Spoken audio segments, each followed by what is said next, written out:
Essa pode ser uma das maiores reviravoltas desse julgamento até aqui.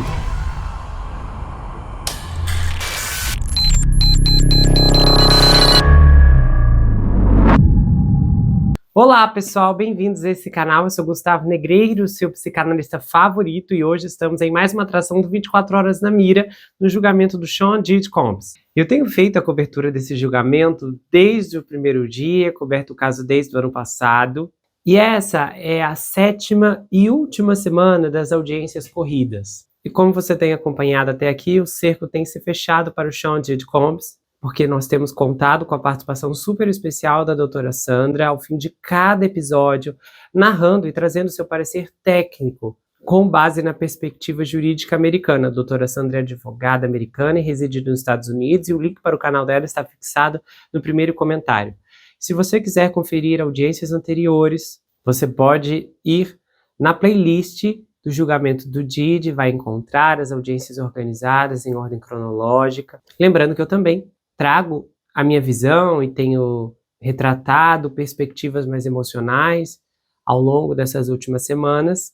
E você é muito bem-vindo a conhecer o meu trabalho, se não for por aqui, e explorar todo o material de qualidade, inclusive centenas de peças investigativas que eu já produzi no canal. Lembrando que se você quiser me seguir no Instagram, é Gustavo N Psicanalista, e eu vou iniciar esse episódio agora. Não houve audiência nessa quarta-feira, porém, uma reviravolta surpreendente aconteceu. E essa reviravolta é violenta.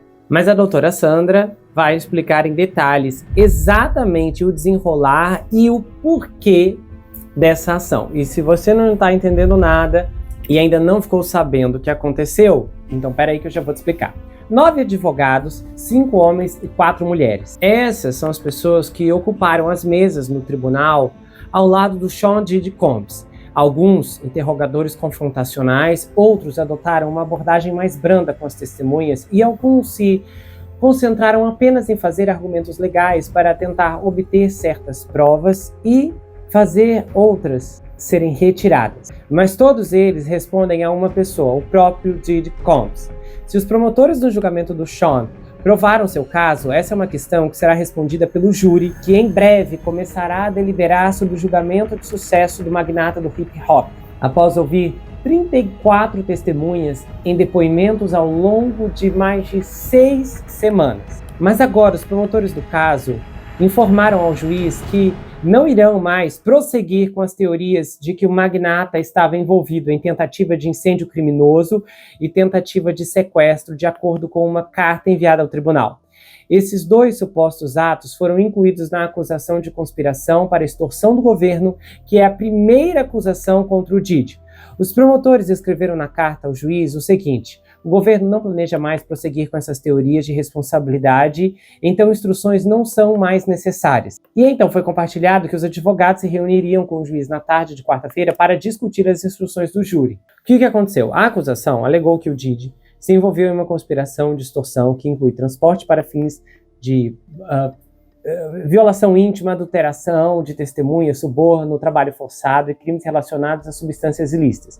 E também incluiu incêndio criminoso, cumplicidade em incêndio criminoso e conspiração para cometer incêndio criminoso sob a lei da Califórnia, sequestro, cumplicidade em sequestro e conspiração sob a lei de Nova York e da Califórnia. Então, para considerar o Diddy culpado, o júri precisa ser unânime em pelo menos 2 desses atos. O Kid Cudi, o artista do hip hop, cujo nome verdadeiro é Scott Mascud, testemunhou que o Diddy invadiu sua casa após descobrir seu relacionamento com a Cassie. Logo depois, o Porsche dele foi incendiado em sua garagem. E aí o Scott testemunhou que o Diddy lhe disse que não sabia de nada sobre o incêndio em seu carro, mas o Scott disse que achava que o Sean estava mentindo. Então agora, dado esses esclarecimentos iniciais, nós vamos para a conversa com a doutora Sandra e vocês vão entender exatamente o que aconteceu. E acredite, essa pode ser uma das maiores reviravoltas desse julgamento até aqui. Se os advogados do Diddy pensaram que estavam passando a perna em todo mundo ontem, hoje o jogo pode ter virado muito rapidamente. Olá, doutora Sandra, tudo bem? Tudo, e aí? Meu Deus, correria pura aqui. A doutora Sandra, coitada, ficou esperando uma hora aqui para eu poder ligar. Meu Deus, gente, hoje foi um trator aqui. E aí, doutora Sandra, meu Deus, eu já vi pessoas desesperadas. Esse episódio nem saiu, mas pessoas desesperadas no episódio que saiu hoje, né, no dia da gravação, falando sobre as acusações, etc. Parece que a equipe de publicidade do Sean já conseguiu transmitir a mensagem de que é o fim para as acusadoras e um novo começo para ele. Mas a doutora Sandra vai explicar que não é bem assim, gente.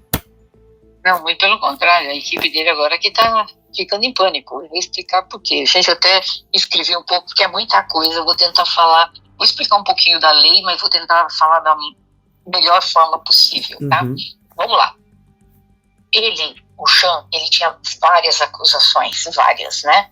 E 3 delas eles resolveram tirar, que seriam acusações relacionadas à abdução de uma funcionária dele. Lembra quando ele levou aquela funcionária para o depósito e depois deixou essa mulher lá e colocou ela no carro, foi na casa do Kid Cudi, tá lembrado dessas coisas todas? Lembro. Uhum. E depois fez para que ela dissesse que fazer o teste se ela estava falando a verdade ou mentira, o detector de mentira, aquilo era considerado abdução. Então eles tiraram a abdução, tiraram a parte do incêndio criminoso e tiraram a parte de auxílio ao tráfico íntimo. Gente, não existe essa palavra tráfico íntimo, mas a gente não pode falar todas as palavras que o YouTube barra, mas vocês estão entendendo quando eu falo tráfico íntimo, então vocês sabem ao que eu estou me referindo, né? Aí, o que aconteceu?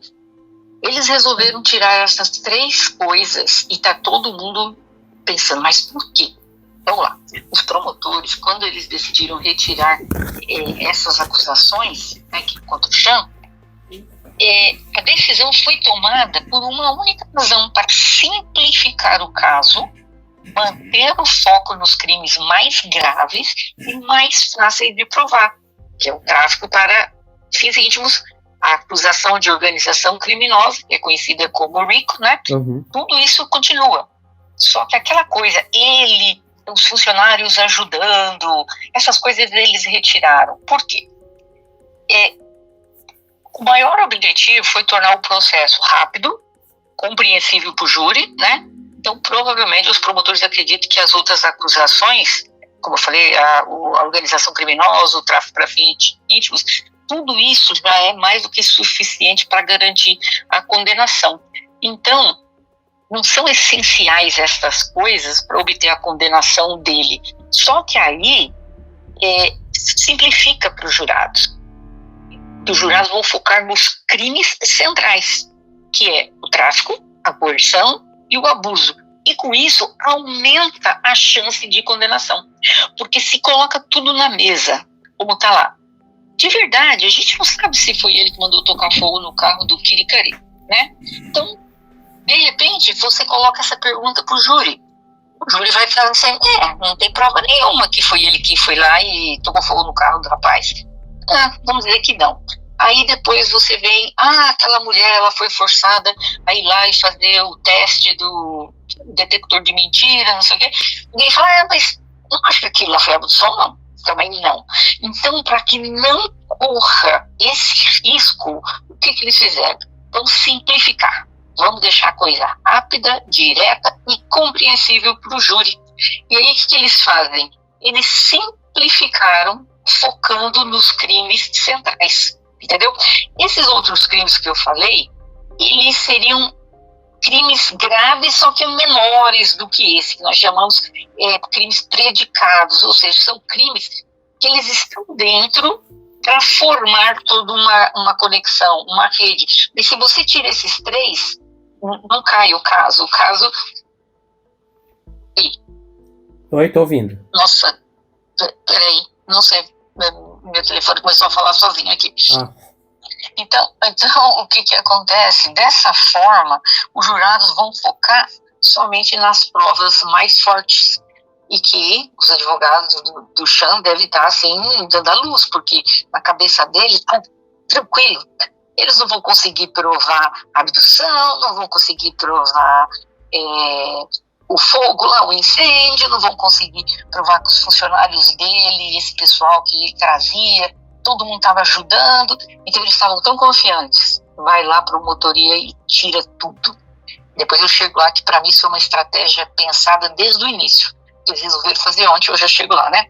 Então, por exemplo, as acusações que eles retiravam, eles tinham falado a respeito de funcionários que ajudavam a recrutar as vítimas para o tráfico, quem fornecia substâncias ilícitas, as pessoas que organizavam os encontros, transportavam as vítimas, facilitavam o esquema. Eles tiraram tudo isso. Ou seja, nossa, é perfeito, né? Uhum. Então, até quem recebia o pagamento, né, aqueles homens e tal. Então, o governo só precisa provar que ele cometeu 2 crimes dentro de um padrão organizado. E foi, ele tem mais de 2 aqui, né? E existia um padrão.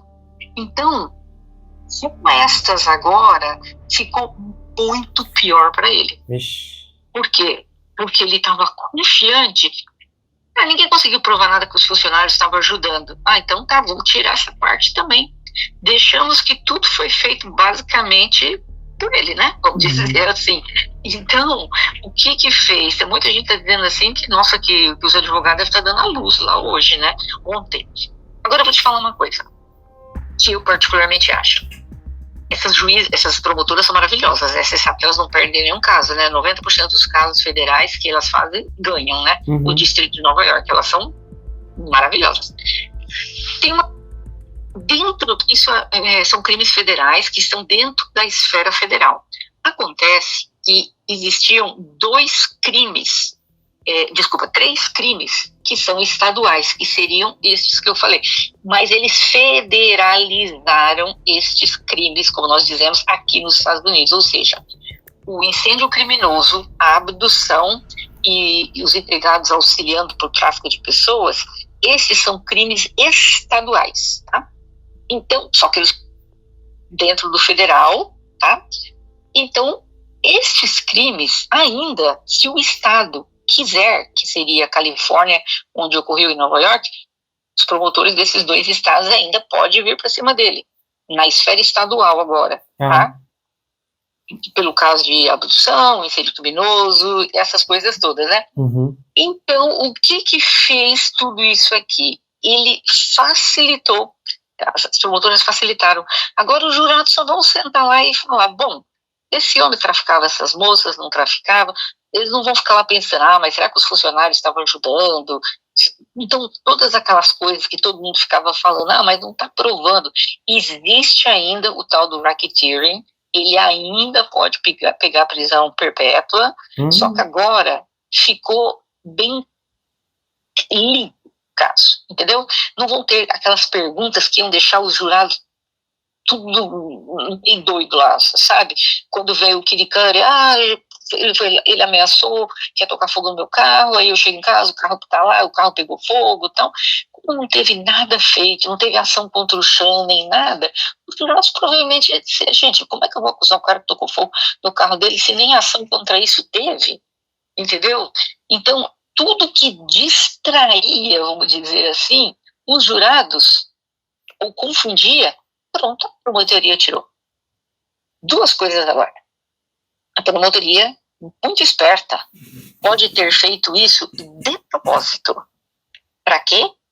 Para no último dia retirar.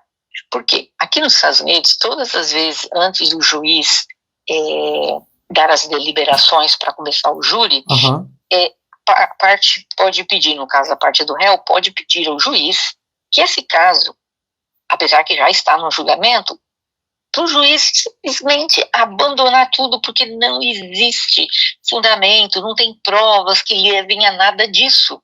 Então, e claro que eles fizeram ontem a motion para isso, mas eu diria que 90% das vezes o juiz nega, né? Só que aí, o que eu acho que a promotoria deve ter feito? Eles não são bobos nem nada. Eles falaram, nós vamos deixar até o último dia, porque é legal fazer o que eles fizeram. Porque a defesa do Sean estava tão focada que os empregados dele não tinham nada com isso, que não existe nada disso. Eles passaram quase que o tempo todo, quando eles estavam interrogando lá as vítimas e as testemunhas por parte da promotoria, eles só estavam focados para dizer não, eles não pertencem a uma organização, era só isso. Aí eu acho que a promotoria falou, bom, vamos deixar no último dia eles fazendo a defesa com base nisso.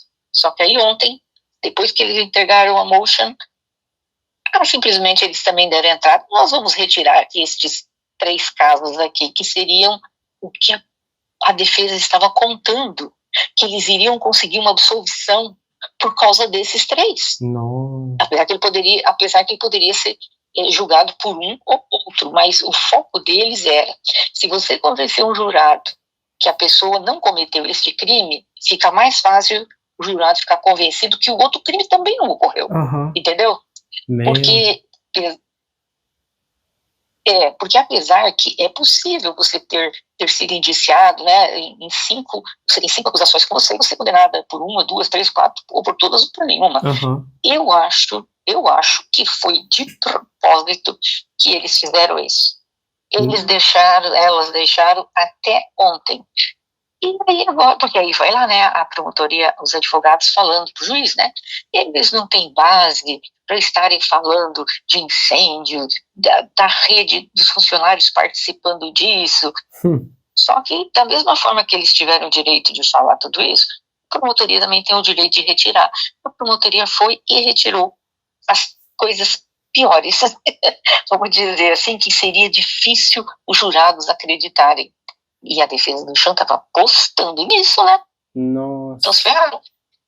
Eu, particularmente, acho que foi uma jogada espetacular. E eu vou te dizer 2 coisas aqui que aconteceram hoje. Existe uma youtuber nos Estados Unidos, ela é bem grande, assim, ela é muito famosa aqui, ela se chama Tissa Tells. Só que hoje de manhã ela veio com uma teoria que, graças a Deus, ela conseguiu escutar advogados durante o dia e ela mudou a opinião dela. Só que como ela também é considerada uma pessoa que promove muitas informações, como que eu diria, não vou dizer que seriam falsas, pessoas que ficam criando teorias, especulação. Então, mas ela é bem teoria da conspiração mesmo. O que aconteceu? Nossa, começou a viralizar aqui nos Estados Unidos, tudo que é lugar. Meu Deus, então é isso mesmo, porque ela deu a opinião dela, sem nem conversar com um advogado nem nada. Aí a mídia, o pessoal aqui na internet, no Reddit, tudo que é lugar explodindo. Só que agora à noite, minutos atrás, ela falou, gente, eu mudei de opinião depois que eu conversei com vários advogados. O que foi que ela falou? Tudo que ela falou é possível, mas não é desse jeito que funciona. Ela disse assim, que as acusações contra o Chan foram tiradas a tentativa de abdução, essas 3 coisas, porque provavelmente pode ser que o Diddy fez um acordo com a promotoria. E que nesse acordo ele talvez poderia estar dando nomes, pessoas maiores, coisas maiores. Aí ela disse assim, porque os crimes federais, eles podem ser perdoados pelo presidente. Os crimes estaduais não podem. Então, o que a promotoria fez? Isso na cabeça dela. A promotoria tirou os crimes estaduais e deixaram só os federais. E os crimes federais podem ter perdão presidencial. Olha isso, né? Aí, pronto, já sai todo mundo correndo. O que ela falou é ilegal? Não é ilegal o que ela falou. Todas as acusações realmente foram retiradas, eram federais. Estaduais. E deixaram só as federais. Ela tentou dizer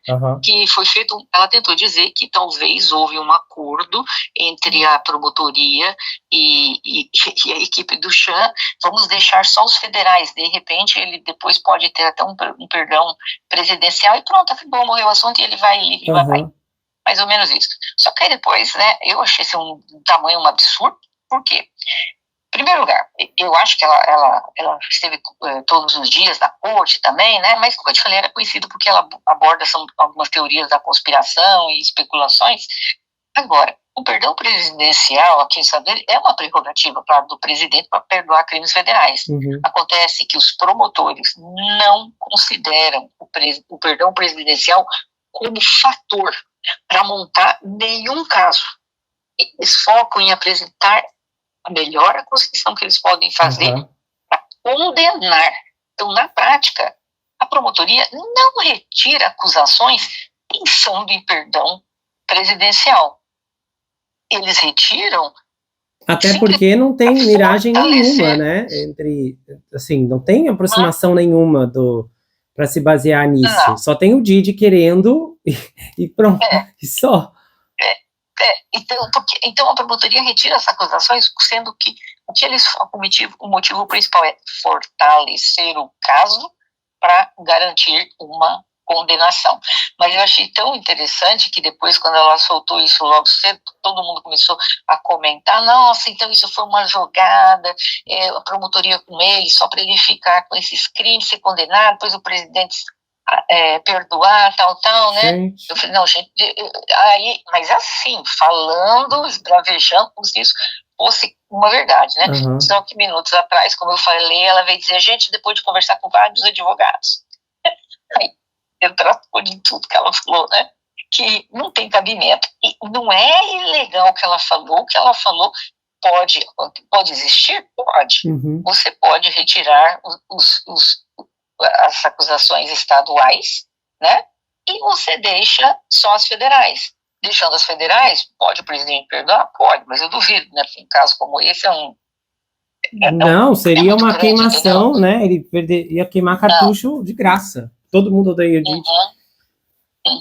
Então, no fundo mesmo, de verdade, tudo isso que eles fizeram foi para simplificar o caso. Mas a única coisa que eu acredito que as promotoras fizeram, e deliberadamente, eu acho que isso já era uma coisa delas desde o primeiro dia, apesar que elas trouxeram as testemunhas. Elas trouxeram tudo, trouxeram a testemunha do incêndio, trouxeram falaram, você viu quantos funcionários dele foram interrogados, aquela coisa toda, né? Mas eu acho que tudo isso já foi pensado. Tipo, nós vamos tentar, vamos levá-los, mas se não der certo, já de cara elas já sabiam. Se a gente vê que tá meio difícil ali convencer esse povo, vamos retirar todas essas coisas que estão atrapalhando aqui, porque vai ficar tudo muito compreensível para o júri, muito rapidinho, muito fácil para eles entenderem e colocá-lo. Então, agora, eu estava ouvindo alguns juízes falando que a equipe do Chan deve estar furiosa, e ele também, né? Tipo assim, nossa, eu estava apostando nisso, que eu ia sair em liberdade, vem elas emitiram isso? Mas assim, se eles estavam achando, e as outras, eles será que não se preocuparam com as outras acusações, as das violações? Eles acharam que, meu Deus. Eles acharam que tudo aquilo ali eles iam conseguir provar, que era, como ele fala, né, encontros de pessoas adultas. Então, o que eles estavam tentando ali o tempo todo provar? Gente, não existe nenhum funcionário ajudando, traficando, fazendo isso e aquilo.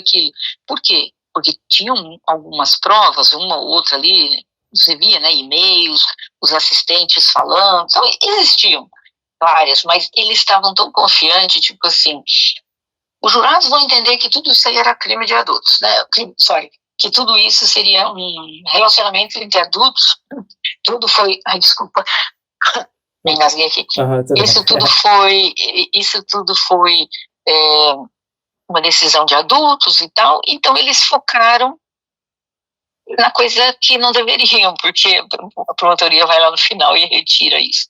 Ou seja, ele ainda pode pegar a prisão perpétua do mesmo jeito, só que agora ficou mais fácil para os jurados condenarem do que antes.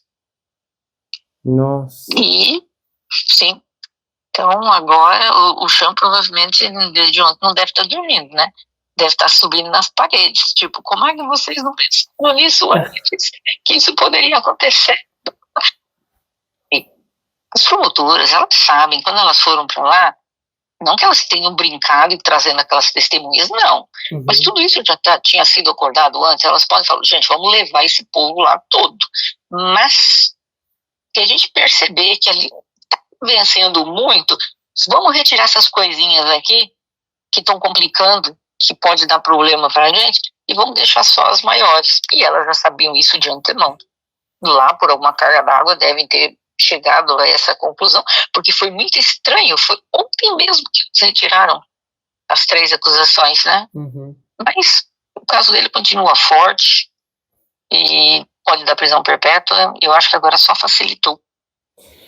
Porque olhando para a situação lá da acusação do incêndio do Scott, ela materialmente falando, ela teve algumas implicações, porque o testemunho dele, ele disse que não sabia, né, que não podia apontar o Didi, e aí teve aquela confusão das digitais. Tipo assim, é nítido que foi ele que fez. A gente, só que parece que fica nítido. Você precisa juntar várias peças. Aí eu não sei se legalmente falando, se fosse assim um outro caso se tratando só disso, o Sean não seria culpado, né, do incêndio. Não. E, por exemplo, lógico que a gente sabe que ele pegou aquela funcionária dele, a Capricórnio lá, e ela entrou no carro com ele fez ela entrar no carro, lembra que foram até a casa foi pra isso. Então, mas ali também foi considerada abdução, porque colocou ela dentro do carro contra a vontade dela, ela permaneceu ali acho que quase um dia com eles. Mas muitos jurados poderiam também pensar, mas gente, ela era funcionária dele, ele só mandou a funcionária entrar no carro. Ela não queria, ele falou, não, vai de qualquer jeito e entra. E ela entrou. E continuou trabalhando para ele depois. E não é ela que pediu para voltar ainda, o ano passado? Foi. Então, eles fizeram a coisa certa. Agora ele tá ferrado. Nossa. Acho que deve estar subindo nas paredes lá, né? Não, porque hoje muita gente, todo mundo perguntando, nossa, eu já vi tanta gente hoje lá, mas não acredito que fizeram isso. Eu mesmo de manhã, quando eu li, eu te mandei mensagem, eu fiquei confusa, mas daqui a pouco eu falei, não, deixa eu ler com calma, porque era assim, primeira hora do dia, acho que não é nem 8 horas da manhã, e quando eu li com calma, eu falei, não é bem assim, né? Mas, porque você ouve, né, de primeira mão, e você acha que é, mas quando eu fui pesquisar, olhar, ver tudo, e realmente, eu acho que agora o trabalho deles está perfeito. Amanhã, aí no caso, a gente vai ter... amanhã é só a defesa fazendo a argumentação oral, e na sexta-feira só a acusação? Não, mas eu acho que amanhã a promotoria começa também, porque a defesa vai ter 4 horas para fazer, a não ser que o juiz suspenda amanhã, depois da argumentação feita pela defesa. A não ser que suspenda, porque eu vi que vai até sexta de qualquer forma. Mas sexta talvez seriam as deliberações do juiz. Eu talvez acho que eu também acredito que talvez seja só acusação amanhã por algumas horas, e talvez a defesa ainda já, não vou dizer que vai completar amanhã, porque o juiz nunca fica 8 horas seguidas dentro da corte, né, e eles vão ter esse tempo para poder fazer, mas de qualquer forma, até sexta-feira acaba tudo, no final de semana vai passar, e segunda-feira que vem com certeza os jurados já vão deliberar a respeito de tudo isso, né.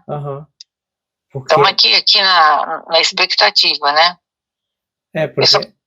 do Sean, é minha maior alegria seria ver a cara dele quando ouvir condenado, porque ele tem tanta certeza que ele vai sair. Você lembra que eu te falei que um dia ele e o Kanye West, que a gente fala aqui, né, ligou para ele na prisão, lembra que eu te falei que ele tinha ligado na prisão? Você falou, mas não é possível, mas será, não sei o quê.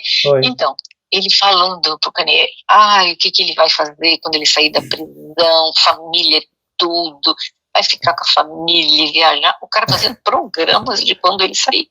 Então ele tem certeza que não vai sair. Tem certeza. E voltar à indústria da música ainda por cima. Pois é. Os especialistas, no geral, eles quando a senhora deu uma verificação, o que eles acharam como um todo dessa extração de acusações? Como a gente diz nos Estados Unidos, foi um prego no caixão. Ou seja, fechou o caso para ele, morreu para ele, entendeu? Todo mundo tá falando que já era. Antes, a única coisa que estava complicando um pouco, complicando não, né? Os advogados pensavam, mas tá meio fraquinho para provar essas coisas aqui, né? Mas aí todo mundo falou que agora ficou tão limpo o caso, tão claro que os jurados vão conseguir deliberar, eles vão conseguir deliberar sem ficar na dúvida, será que aconteceu isso, será que aconteceu aquilo, entendeu? Mas a associação criminosa, que seria o RICO, né, parte do racketeering continua, o tráfico dos fins íntimos também continua. Por exemplo, a pena mínima para os fins íntimos, tráfico para fins íntimos vai de 15 anos à prisão perpétua, a associação criminosa do RICO pelo menos 20 anos, ou seja, está todo mundo ciente, a crente agora que acabou o caso dele, se tinha alguma esperança antes, não tem mais. Porque, né? Mas vamos ver agora, segunda-feira, que a gente vai ficar. Bom, não acredito que segunda eles já vão chegar com um veredito, né? Acho que vai levar aí uns dias, vão levar vários dias, talvez, debatendo. Vai ter um ou dois, talvez, que não acham que não, né? Tem que esperar mesmo.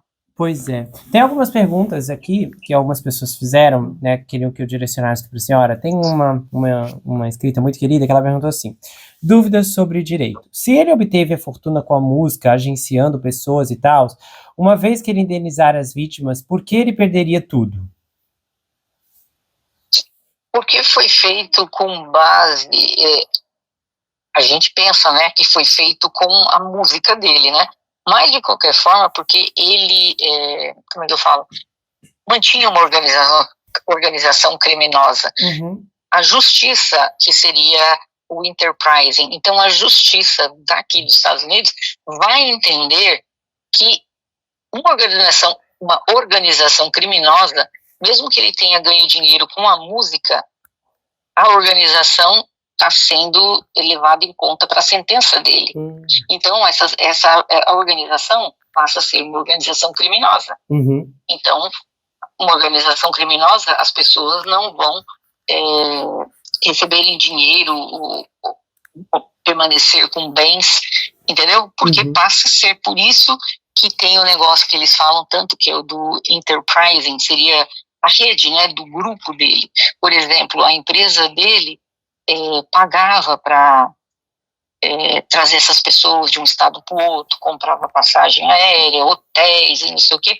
Então, o que está sendo jogado aqui dentro também seria o status, vamos dizer, da empresa dele, o enterprising. Então, uma vez que é considerado que os atos dele são, os atos praticados por ele são atos criminosos, a empresa dele também vai junto.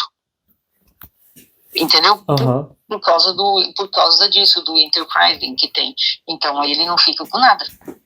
Mesmo que ele tenha ganho ali um pouco de dinheiro, vamos dizer assim, com as músicas dele. Mas, de qualquer jeito, se ele foi condenado, prova-se também que a empresa dele lidava com, praticava atos ilícitos. Uhum. Entendeu? E é isso que conta agora, né? Sim. Uhum. Ok. Uhum. Uma outra pergunta é assim, uma dúvida jurídica. Lá no ZEUA tem crimes que absorvem outros. Desculpa. Lá no ZEUA tem crimes que absorvem outros. Exemplo, aqui no Brasil, se você furtar uma bolsa e para pegar ela você precisou quebrar o vidro do carro, aí ela colocou entre parênteses, então o dano ao patrimônio alheio não entra como um crime à parte porque ele é absorvido pelo furto. No ZEUA é assim também? E se sim, qual o crime que o Didi cometeu que poderia ser absorvido por outro? Adorando os vídeos. Ok. Bom, vamos por parte. Existe sim isso do que a pessoa falou, que ela deu esse exemplo, né? Só que tem uma coisa aqui nos Estados Unidos. Por exemplo, existem pessoas que tirou a vida de alguém. Todo mundo sabe que tirou a vida de alguém. Ele vai para a esfera criminal. Na esfera criminal, ele é absolvido. Mas isso não o isenta de ser punido na justiça civil, porque a família da vítima pode entrar com uma ação civil contra ele, sendo que ele foi absolvido no crime na esfera criminal, ok? A família entra na esfera civil, pedir uma indenização milionária, por exemplo, né? Uhum. E às vezes a pessoa é condenada. Aí você fala, mas peraí, vai pagar 5, 6, 8 milhões de dólares à família, mas se ele foi absolvido na esfera federal, por que na esfera estadual? Então, um crime aqui não invalida o outro. Se eu entendi a pergunta dela, entendeu? Uhum. Seria nesse sentido, que um crime não invalida o outro, são crimes que as pessoas vão responder. Por exemplo, você deu o exemplo aí, que o cara entrou, quebrou o vidro do carro, então ele vai responder, ele praticou um ato criminoso, né, que foi o fato de destruir ali um carro, né, de alguém. Vamos supor que tivesse alguma pessoa perto do carro, né, e na hora que a pessoa praticou tal crime, pode ter colocado a vida daquela pessoa em jogo, aí aumenta mais uma coisinha, e vai aumentando. Aí ele furtou a bolsa, e ele vai responder por cada uma delas. Não vai ser simplesmente assim, o fulano de tal, ele vai ser indiciado porque ele roubou a bolsa da fulana. Não, para cada crime que ele cometeu, vai ter um nome específico para isso. E ele vai responder por cada um deles. Ele pode ser absolvido em um e condenado no outro. Pode. Entendeu? Você pega por aí o Sean. O Sean tem vários crimes. Vários, né? Tiraram 3, mas ainda ficaram outros. Então aqui, cada crime que você pratica, você vai adicionando. Por exemplo, você tirou a vida de uma pessoa no meio de uma multidão. Você não vai responder só porque você tirou a vida daquela pessoa. Além de responder que você tirou a vida daquela pessoa, você vai responder porque você colocou a vida de outras pessoas em risco. Nossa, aí tem um monte de coisa. Vai responder se a arma que você tinha não era registrada. Vai ter mais um indiciamento para você. Aqui é proibido você manusear armas, né, em público, mais uma ação em cima de você, entendeu? Eles vão quebrando assim uma a uma para poder fechar. Aqui é bem. A senhora consegue trazer um modelo para a gente ver, de, por exemplo, como vai ser? Claro, não do caso do Didi, que eu sei que é possível, mas de outro caso, para eu consigo traduzir e mostrar aqui para o pessoal como possivelmente pode ser, né, esse tipo de papel que o júri vai ter acesso. Eu acho que isso vai ajudar muito a facilitar a compreensão das pessoas. Tá. Sim. Beleza. Olha só, outra pessoa perguntou assim: se o Didi for condenado, quem vai sustentar as gêmeas, filhas da falecida Kim? Será que a Kim deixou alguma herança para as gêmeas? Não, deve ter deixado, sim. Ela deve ter deixado. Provavelmente vão receber a parte da mãe, né? Então, com certeza. Mas não é... Mas nesse caso, até em questão de guarda, realmente as meninas, as gêmeas, elas são filhas de quem mesmo? Não, as gêmeas não, a Love. Não, a Love, a bebê. Não, é de uma outra moça, uma americana aqui, que trabalha com coisa de inteligência artificial, tal. Essa daí é uma moça que ele teve um caso, não foi nem namorada, nem nada, e... Não, peraí, a Love é a bebê, né? É isso. Isso, a Love é a bebê, é menorzinha. Então, ele paga pensão pra ela, mas ele nunca nem namorou essa moça, ele teve um casinho aí com ela teve o bebê e... Mas ele tava com a guarda da bebê, não? Não, mora com a mãe. Mora com a mãe. Sim, mas você vê várias fotografias da criança junto com as irmãs gêmeas, mas elas se veem, né? Mas não mora com a mãe, a criança. Nossa, olha só. Outra pessoa perguntou assim, tem uma dúvida: se um Didi for condenado por estes vários crimes, as pessoas que o cercavam e contribuíram para que os crimes aconteceram, contribuíram para que os crimes aconteceram, não serão responsabilizadas junto com ele, não? Essa Cristina, por exemplo, nada acontece? Os seguranças, a rede de criminosos que ele mantinha, todos sairão impunes? Ele vai pagar o pato sozinho? Bom, o da assistente dele, a KK, muitos juristas aqui pensam que a promotoria ainda virá para cima dela com alguma ação, como por estar ajudando, né, conspiração, porque ela participou de tudo isso junto com ele, ela foi braço direito, fez um monte de coisa. Por isso, todo mundo acha que ela não foi chamada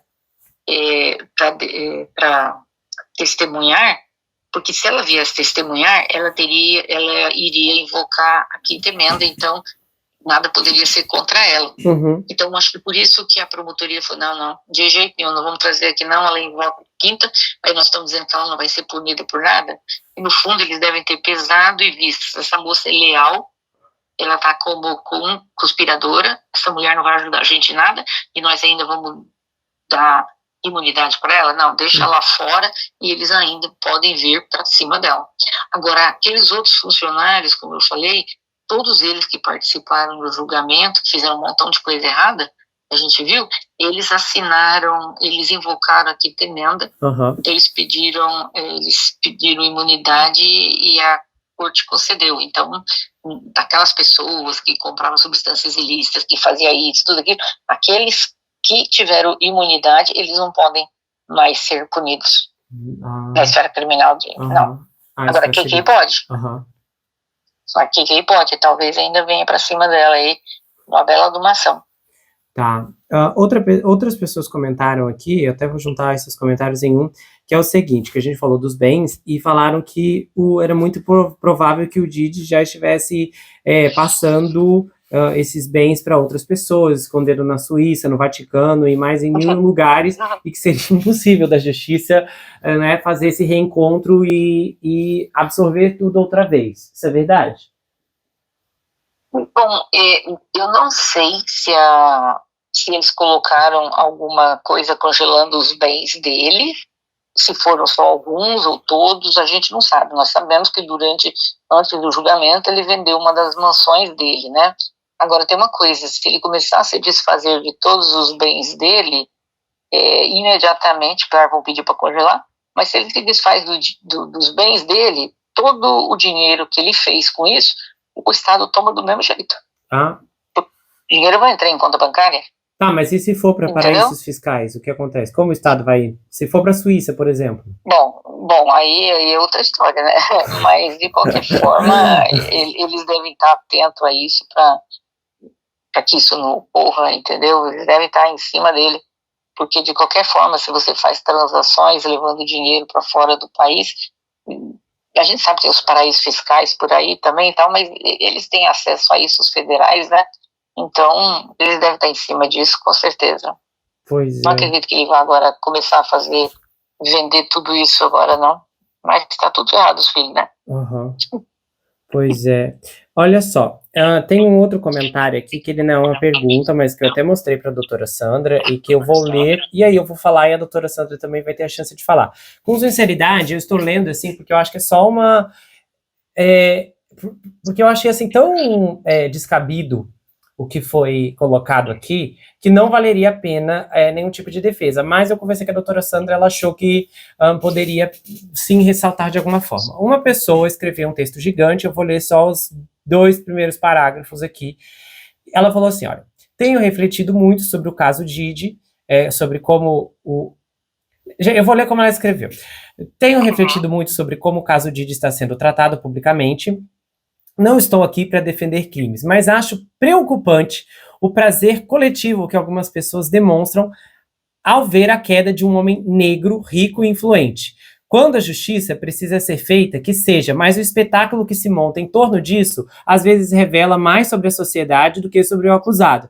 É interessante notar que em casos semelhantes, envolvendo homens brancos poderosos, vemos mais cautela, mais presunção de inocência, mais proteção à imagem. Aqui parece haver uma sede de punição simbólica, como se a queda de um homem negro rico fosse uma forma de reafirmar a velha ordem social. É importante refletir sobre a complexidade das relações e lá.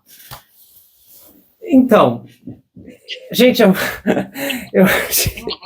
achei tão absurdo esse comentário, que assim, a gravidade das acusações do Didi, de tudo que tem sido narrado, divulgado a rodo desde o ano passado, nós estamos assim, quantos meses nesse caso, doutora Sandra?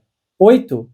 Nossa, por aí. Meu Deus, daqui a pouco dá um ano, entendeu? Que eu tenho dedicado uma parte da minha vida significativamente a esse caso, principalmente as primeiras semanas de outubro. Eu lembro que as 3 primeiras, eu respirava Sean Diddy Combs, a doutora Sandra, quando a gente se uniu para fazer aquela coalizão e trazer as informações sobre a Ali Carter, mas em nenhum momento ninguém pensou na cor da pele do Didi, até porque eu lembro que quando o Harvey Weinstein caiu, foi um escândalo monumental. Eu não tinha canal ainda no YouTube, ainda estava longe disso, mas eu lembro que só dava, era Harvey Weinstein para lá, Harvey Weinstein para cá, isso saturou tanto que os julgamentos dele continuam um atrás do outro e ninguém mais nem quer saber, de tão chato que ficou. E o próprio Didi, a gente vê que houve uma saturação, porque várias pessoas continuaram entrando com processos recentemente, e esses processos nem foram divulgados.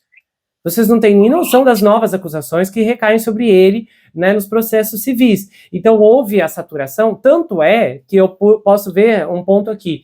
Eu lembro que num episódio que eu falei que eu achava que, na minha opinião, que eu já tinha essa noção, inclusive é o que eu falava desde o ano passado, mas eu achava que essas questões envolvendo menores não ia ser abordado no julgamento, nem as outras celebridades. As visualizações tiveram uma queda drástica, de um dia para o outro depois que eu falei isso. E aí, até minha mãe comentou comigo que as pessoas ficaram tão desanimadas que muitas perderam o interesse em continuar acompanhando, porque muita gente ficou atraída pelo fato de centenas de celebridades estarem envolvidas. Então, o caso, em nenhum momento, tem a ver com qualquer coisa ligada à etnia do Sean, até porque o caso só está tendo a repercussão que alcançou e esse espaço todo, não por causa da cor dele, mas sim porque ele era uma pessoa da música, né, uma pessoa da música, e super ligada com Hollywood, e aí os free coffees, as festas brancas, todos esses outros eventos começaram a chamar e despertar muita atenção quando as pessoas começaram a reproduzir e trazer esses fatos à tona. Então, eu realmente desconsidero qualquer tipo de associação com discriminação, nesse caso. Esse argumento me parece ser completamente o espírito repetido da equipe de defesa do Didi, que desde que a história começou, juiz é discriminação, porque eles querem derrubar, o governo não quer derrubar um homem negro poderoso, não. O governo está tentando derrubar um homem criminoso, um homem extremamente corrupto, que destruiu mais vidas do que nós podemos contar aqui essa noite, e sem contar que o Didi pode pegar a pena que for, que não é suficiente para sanar, para sarar, para colocar um ponto final nas dores e naquilo que outras pessoas vivenciaram sofrendo com ele. Porque se vocês analisarem os processos civis que eu separei ponto a ponto, e nós vamos conversar isso em outro episódio aqui com a doutora Sandra, vocês vão ver que as declarações são horríveis. Pessoas que foram violadas no começo de suas vidas e tiveram uma vida inteira trancada, paralisada. Tem uma das vítimas do Sean, que o Sean violou quando a pessoa era bem nova. Sabe o que aconteceu, doutora Sandra? A pessoa se tornou até criminoso depois, foi pra cadeia, sabe? Deu tudo errado. Várias dos processos civis alegando depressão, tristeza profunda. São centenas de pessoas arruinadas, porque quando você prejudica um indivíduo só, você não afunda apenas ele, mas toda a família, as pessoas que se importam. Se algo acontecer com você hoje, eu tenho convicção que seus filhos vão se preocupar, que a qualidade de vida do seu marido vai cair, que os teus pais vão começar a sofrer por conta disso, envolve toda uma ambiência que foge do controle. Então, o caso do Didi, ele é muito mais sério do que parece, porque ele é uma porta para coisas que nós sabemos que continuam acontecendo. O caso do Jared Leto veio à tona esses dias. Eu fiz um vídeo, inclusive, né, eu convido essa moça a assistir, ele é um homem branco, eu fiz várias outras coberturas envolvendo outras pessoas, eu fiz lá do Hugh Hefner, fiz uma minissérie gigantesca de 15 episódios, fiz sobre o Bill Clinton, uma minissérie de 25 episódios, que infelizmente eu nunca pude concluir, e várias outras pessoas. Então, com sinceridade, eu acho esse tipo de comentário tão desrespeitoso, não apenas para as vítimas como um todo, que não vão ler isso, mas sabe, para todo o corpo, o organismo, da cobertura que tem sido feita por esse caso, de todas as pessoas em todos os lugares que se importam, pessoas que estão investigando e pessoas que de alguma forma ainda estão pendentes a essas circunstâncias, porque os efeitos não param simplesmente porque o Didi está sendo julgado e porque ele eventualmente vai ser condenado.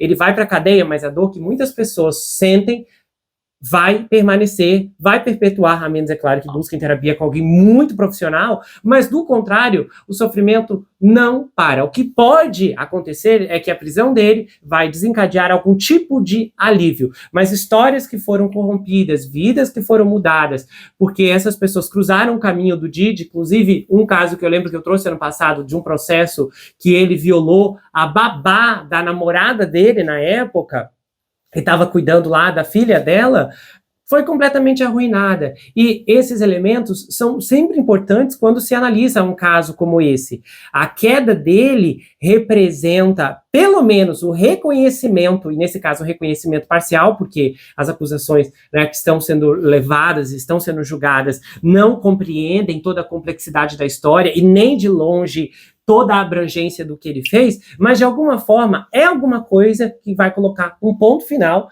né, pelo menos na liberdade que ele tem tido até então para executar e continuar comandando a sua rede criminosa. Eu concordo com você, porque, bom, basicamente, hoje quando você me contou isso, também fiquei chocado, e eu só diria para essa pessoa que o réu, né, no caso o Sean Combs, ele comanda uma empresa criminosa, violenta, manipuladora, que operou por mais de 2 décadas, de todas as formas, agressões físicas, tráfico, suborno, exploração. Tudo isso ficou provado com mais de 34 pessoas durante o julgamento. O abuso no tráfico humano não tem face, ele não se apresenta com rosto, cor ou idade. Pode acontecer em qualquer lugar, qualquer comunidade, pode envolver pessoas de todos os níveis sociais, gêneros, origem, e pessoas famosas, não somente o Didi e outros que vieram à tona, vieram porque são conhecidos, mas isso não quer dizer que estão sendo colocados para serem, como é que eu falo, para serem acusados, porque é um homem negro. Ninguém nunca falou dessa forma, tampouco a promotoria, tampouco a defesa, nem nós. Ser famoso não coloca ninguém acima da lei. Ser de raça negra não coloca ninguém acima da lei. Ser de raça branca não coloca ninguém acima da lei. Então, independente de quem foi, da fama, do poder, essas pessoas merecem punição. E com o Sean não é diferente. Por que ele não merecia? Ele tem que ser responsabilizado. Por quê? Primeiro, para garantir o respeito às vítimas, bem para manter a confiança no sistema da justiça e enviar uma mensagem clara que ninguém está imune à lei. Em momento algum, o Estado, até a própria defesa, fez algum tipo de comentário, ou nós aqui, eu, o Gustavo, fez nenhum tipo de comentário que ele está sendo taxado por esse crime, porque é de raça negra, então estão querendo destruir a vida dele. Não. Ele está ali por um motivo óbvio. Ele traficou pessoas, ele violou pessoas, ele fez crimes bárbaros. Acontece que ele é rico, mas e daí? Ele não está acima da lei por causa disso? Ah, mas ele é negro, de raça negra. Não tem problema, ele também não está acima da lei por causa disso. Ninguém é imune à justiça. Não faz diferença se é o José da padaria ou se é o Sean Combs com os milhões de dólares. Porque tráfico humano não tem face. O Gustavo e eu já falamos tantas vezes aqui sobre tráfico humano. E eu sinto uma profunda tristeza quando eu vejo uma pessoa que, dessa forma, interpretando tudo ao contrário, porque acaba vitimizando a vítima novamente, entendeu? Tipo, você está colocando como se aquelas moças que sentaram ali, elas não são nada. Uhum. Não, porque tem que colocar um homem poderoso, rico e negro na cadeia. E essas moças tiveram a vida destruída. Entendeu? Uhum. Eu acho assim absurdo. Em momento algum tem ninguém aqui ou na defesa, repito, e na acusação, tentando fazer justiça, exercendo o ato de fazer justiça, mas eu vou colocar nas grades esse rico, milionário. Não, isso não existe. Uhum. O que existe aqui é São pessoas que foram traficadas e elas merecem justiça. É só isso que eu acho que todo mundo está pedindo e nós pedimos também. Eu só diria para essa pessoa estudar um pouco mais a respeito do tráfico humano para poder entender que o tráfico humano não tem fácil. Isso. Pois é. Infelizmente. Mas vamos ver aí o que vai sair, vamos ver quais são as instruções que o juiz vai dar. Né? Vamos ver o que acontece. Nos falamos esta semana ainda. Tá bom? Então tá. Até mais, doutora Sandra. Boa noite. Obrigada, tchau.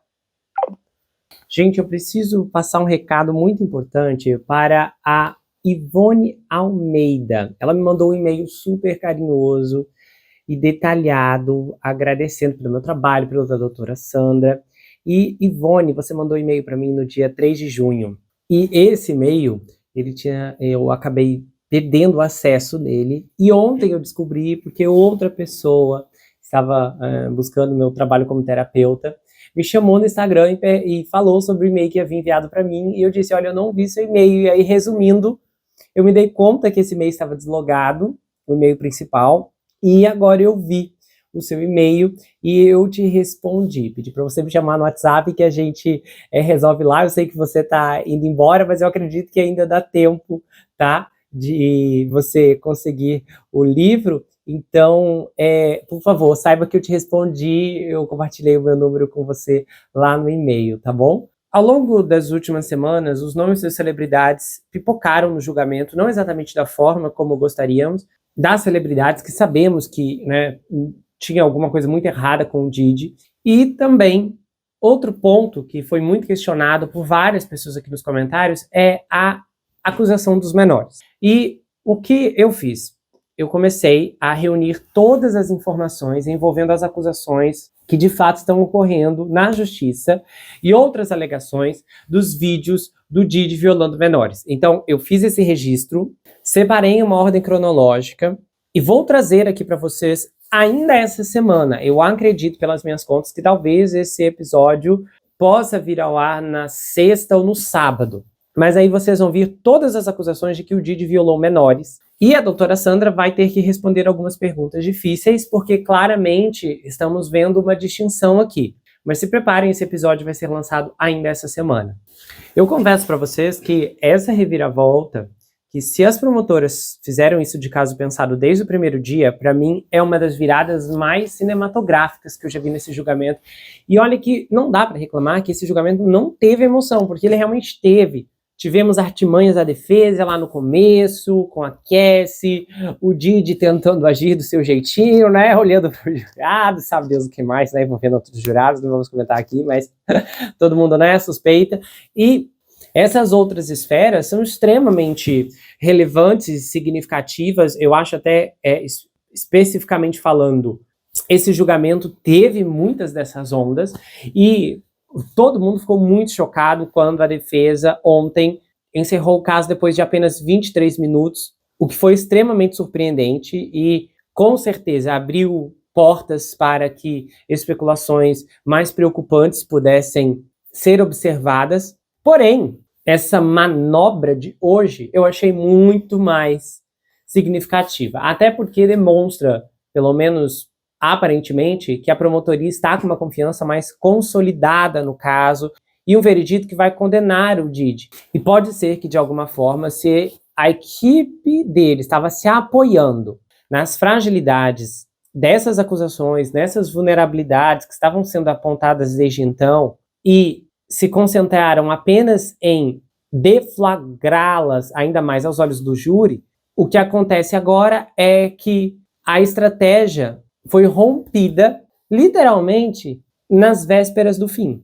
E eu não gostaria de estar no lugar dos advogados de defesa nesse momento, a menos que eles tenham uma carta na manga que ninguém faz ideia até esse momento, que ninguém suspeita e que ninguém está enxergando que está se aproximando. Porque, do contrário, vai ser uma queda feia.